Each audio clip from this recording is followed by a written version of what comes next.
সন্দেশখালী ঘটনায় উদ্বিগ্ন জাতীয় মানবাধিকার কমিশন। মুখ্য সচিব এবং রাজ্য পুলিশের ডিজিকে নোটিশ। কমিশনের তরফ থেকে রাজ্য সরকারের কাছে 4 সপ্তাহের মধ্যে রিপোর্ট তলব করা হয়েছে। সন্দেশখালীতে শতপ্রণোদিত হস্তক্ষেপ মানবাধিকার কমিশনের।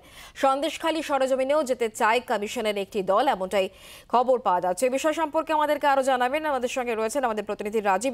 যেহেতু রাজ্য সরকারের কাছ থেকে 4 সপ্তাহের মধ্যে রিপোর্ট তলব করা হয়েছে মানবাধিকার কমিশনের তরফ থেকে, সেক্ষেত্রে 4 সপ্তাহ পর কি তারা আসতে চলেছেন? দেখো, জাতীয় মানবাধিকার কমিশনের তরফে যে বিজ্ঞপ্তি প্রকাশ করা হয়েছে তাতে স্পষ্ট জানানো হয়েছে যে 4 সপ্তাহের মধ্যে রাজ্য সরকারের কাছ থেকে তারা রিপোর্ট চেয়েছেন।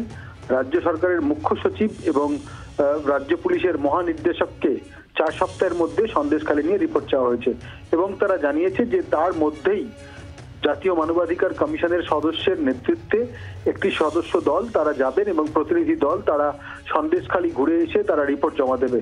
সেক্ষেত্রে একটা বিষয় স্পষ্ট যে 4 সপ্তাহের আগেই রাজ্যে সন্দেশখালীতে জাতীয় মানবাধিকার কমিশনের এক প্রতিনিধি দল যাবে।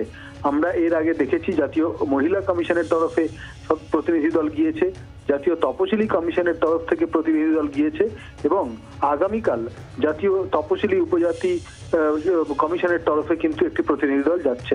সেক্ষেত্রে কেন্দ্রীয় যে সমস্ত কমিশনগুলি রয়েছে তাদের প্রায় সবকটি প্রতিনিধি দলই সন্দেশখালী যাচ্ছে এবং সেক্ষেত্রে জাতীয় মানবাধিকার কমিশনের প্রতিনিধি দল নতুন সংযোজন এবং তারা রাজ্য সরকারের কাছ থেকে যে রিপোর্ট চেয়েছে সেটিও এর আগে একাধিক কমিশন সেই রিপোর্ট চেয়েছে।